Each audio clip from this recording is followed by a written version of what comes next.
Est avec nous, bonsoir. Bonsoir. Et Bruno Jeudi, éditorialiste politique. Bonsoir, bonsoir Bruno. Daniel Obono, la France Insoumise attendait qu'Emmanuel Macron s'exprime devant les Français. Il l'a fait. Là, ce soir, vous êtes satisfaite? Non, M. Macron s'est exprimé devant des caméras de médias, ce qui était très utile, mais il ne s'est pas exprimé ni devant la commission d'enquête parlementaire, comme nous l'y enjoignons, ni devant les Français. Et là, c'est une opération de communication qui se déroule là petit à petit.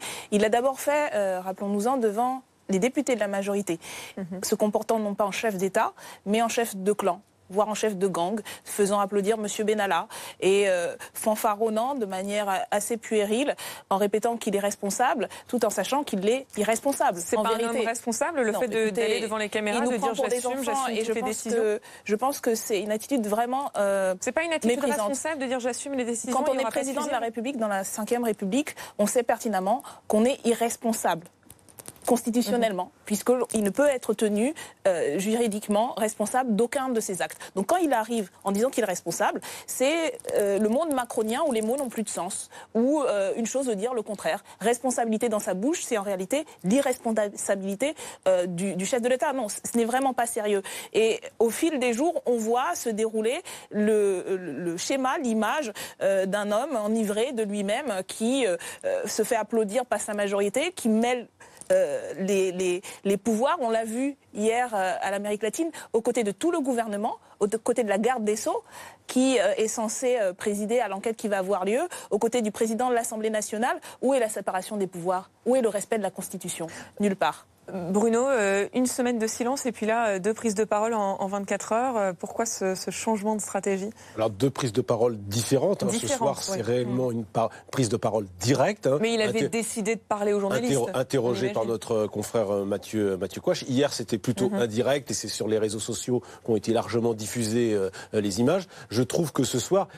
Presque hier, il était en mode presque ironique devant les députés de la majorité. Ce soir, il est plutôt en mode colère. On le sent très énervé. Le président, d'abord, il continue de penser que cette affaire, au fond, intéresse pas les Français. Il est toujours sur ce mode de sous-estimer cette affaire, qui révèle, parce que l'affaire, au fond, au départ, c'est un fait divers, c'est vrai, et d'un chargé de mission qui s'est mal comporté, qui a fait des actes de violence qui sont pas acceptables.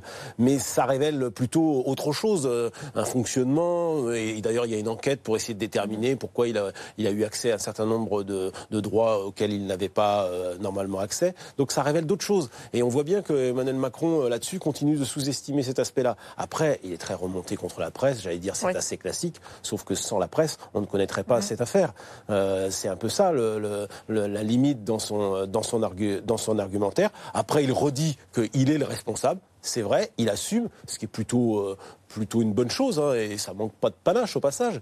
Sauf que c'est vrai qu'en même temps... il sait aussi qu'il est protégé. Il sait qu'il n'ira pas devant la commission d'enquête parce que vous parliez de la séparation des pouvoirs, et vous avez bien raison de le rappeler, parce qu'il ne peut pas aller devant cette commission d'enquête au nom de... Les constitutionnalistes sont divisés sur la question. Mais il ne peut pas être convoqué. Il ne peut pas y aller, et la Constitution dit qu'il est il a décidé du jour au lendemain qu'il pouvait s'adresser au Congrès en attendant des réponses. Il l'a décidé. Ce n'est pas encore inscrit dans la Constitution. Non, mais vous voyez bien qu'il pourrait. Ça le sera peut-être si cette réforme aboutit, mais ça ne l'est pas encore. Donc il ne peut pas. Je pense qu'il ne peut pas le faire. Et c'est vrai que il est responsable. Maintenant, son directeur de cabinet a été entendu. C'est vrai qu'il faut aller maintenant peut-être jusqu'au bout de la logique, que son secrétaire général soit entendu, que tout le monde soit entendu. Or, on en parlera sans doute. Il y a du blocage maintenant, notamment à la commission d'enquête de l'Assemblée nationale. On va y revenir juste après. Avant, un mot sur l'enquête judiciaire qui avance vite, puisque le bureau d'Alexandre Benalla, situé à l'Élysée, a été perquisitionné en fin d'après-midi. En sa présence, une perquisition qui s'inscrit dans le cadre de l'information judiciaire ouverte la semaine dernière. Les précisions de Johanna Giglia. La perquisition du bureau d'Alexandre Benalla s'est déroulée au sein du palais de l'Élysée. En sa présence, c'est la procédure normale. Et cette perquisition, elle s'inscrit dans le cadre de l'information judiciaire qui a été ouverte par le juge d'instruction la semaine dernière. Et selon l'Élysée, le bureau d'Alexandre Benalla était fermé depuis la semaine dernière, depuis sa mise en examen. Un bureau qui a été rouvert pour la perquisition. Alexandre Benalla, on le rappelle, a été mis en examen pour violence volontaire, immixtion dans l'exercice d'une fonction publique et port public et sans droit d'insigne réglementaire. réglementée. Les faits remontent au 1er mai lorsqu'Alexandre Benalla a été filmé en train de violenter et de frapper des individus place de la Contrescarpe à Paris et portant des signes, le faisant passer pour un policier, un casque, un brassard et une radio. On rappelle qu'Alexandre Benalla était chargé de la sécurité d'Emmanuel Macron pendant la campagne présidentielle et après l'élection, il a été recruté comme chargé de mission. La perquisition du bureau d'Alexandre Benalla s'est donc terminée aux alentours de 20h. Et parallèlement à l'enquête judiciaire, il y a donc les commissions d'enquête parlementaire qui continuent leur travail, enfin qui tentent de continuer. À l'Assemblée, ça a viré au bras de fer ce matin. Les députés de la majorité et de l'opposition n'étaient pas d'accord sur les personnes à auditionner. Thomas Soulier, ce soir, les députés examinent la loi Asile et Immigration. Est-ce que la tension est retombée ? Non, pas du tout. Le ton monte même, au contraire, dans l'hémicycle. Et sans surprise, l'affaire Benalla s'invite une nouvelle fois ici à l'Assemblée. À 21h30, les députés devaient reprendre les débats sur un projet de loi du gouvernement, le projet de loi sur l'asile et l'immigration. Mais franchement, l'opposition en ce moment a la tête ailleurs. Et ainsi, avant même la déclaration de Gérard Collomb, les insoumis, les communistes, les socialistes, mais aussi les républicains ont pris la parole pour dénoncer tous ensemble les mensonges, je cite, de Gérard Collomb dans cette affaire. Une alliance des contraires en quelque sorte, mais méfiez-vous, ici à l'Assemblée, l'opposition ne fait pas front commun, la stratégie n'est pas du tout la même. D'un côté, vous avez les insoumis qui ne comptent surtout pas lâcher Gérard Collomb ce soir, et de l'autre, eh bien, les républicains qui refusent de faire trop d'obstruction, car ils considèrent que les Français jugent sévèrement quand les députés font trop d'obstruction dans l'hémicycle. L'opposition joue des coudes et chacun veut apparaître comme l'opposant numéro 1 à Emmanuel Macron. C'est aussi ça qui se joue ici à l'Assemblée en coulisses, en marge de l'affaire Benalla. Merci beaucoup Thomas Soulier avec Kevin Guazou en direct de l'Assemblée. Daniel Obono, est-ce que cette commission d'enquête elle est en train de voler en éclats ? Écoutez, c'est parti pour, et c'est la majorité qui en est clairement responsable. Déjà, ça avait commencé de manière un peu difficile, puisqu'il a fallu des heures, littéralement, de débat en séance pour les amener à accepter le principe de cette commission d'enquête.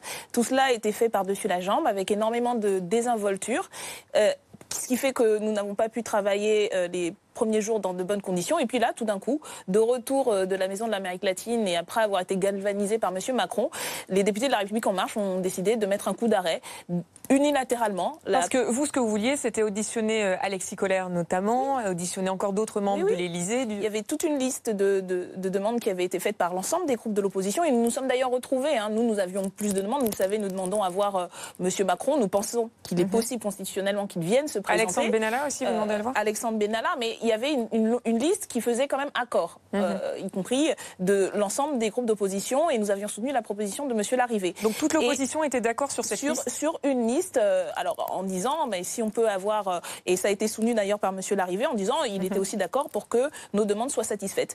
Madame Braun-Pivet, présidente et co-rapportrice de cette commission, ce qui était déjà problématique, a décidé que ce n'était pas possible et a fait un coup de force en faisant voter sa majorité, puisqu'ils sont plus nombreux, au mépris de la simple décence parlementaire, alors qu'elle s'était engagée à respecter le caractère transpartisan, qui fait que, en fait, le principe de la commission d'enquête, même quand on est majoritaire, c'est justement d'établir un climat de confiance.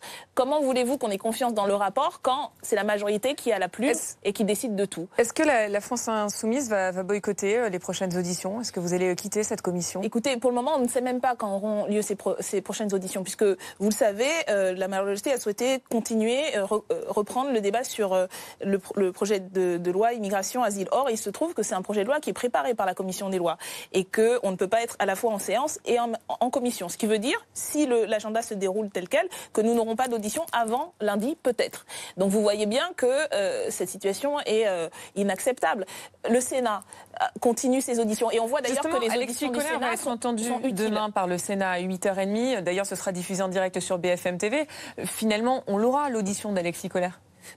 Vous verrez, parce que aux dernières nouvelles, le mot d'ordre, et c'est ce qu'a affirmé Mme Braun-Pivet, c'était qu'on ne touche pas à l'Élysée, donc on n'est même pas sûr qu'il vienne. Alors peut-être qu'il viendra, mais s'il y a deux chambres, c'est bien pour une raison. On ne peut pas se contenter de dire le Sénat fait les choses comme il faut, donc tout va bien, et puis à l'Assemblée, on peut fouler aux pieds la Constitution et considérer que les députés ne servent à rien. Non, ce n'est pas possible.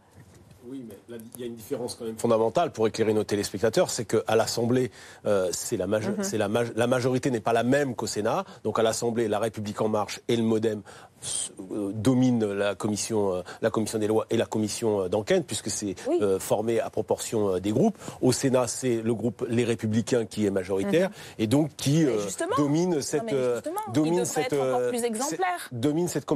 commission d'enquête. Et le MoDem, excusez-moi, le MoDem s'est désolidarisé aujourd'hui. Tout à fait. Le MoDem a été contre la manière dont la majorité ça, c'est quand même un voté. élément, et c'est ainsi. On voit bien, et je partage votre avis, qu'il y a un tournant avec la prise de parole du président hier, qui a galvanisé manifestement les députés de La République En Marche, qui étaient un peu abattus, notamment au début de cette commission d'enquête, et qui aujourd'hui ont décidé de bloquer toute nouvelle demande. Et c'est vrai que je ne donne pas cher maintenant de suite de cette commission d'enquête, où on voit bien qu'il y a blocage, il y a bras de fer, il y a blocage, et on voit mal maintenant, pour un peu éclairer nos téléspectateurs, comment le co-rapporteur Guillaume Larrivé et Madame Braun-Pivet, puisqu'il faut conclure avec un rapport, vont pouvoir écrire ensemble un rapport qui paraît aujourd'hui impossible. Merci Bruno Jeudi. Juste un dernier mot, rappeler quand même, parce que les députés sont avant tout les députés de la nation, les députés du peuple. Nous, à la France Insoumise, on est pour une 6e République. Nous n'avons objectivement aucun intérêt à défendre les institutions de la 5e. Mais parce que c'est notre devoir de parlementaire, nous voulons le mener jusqu'au bout.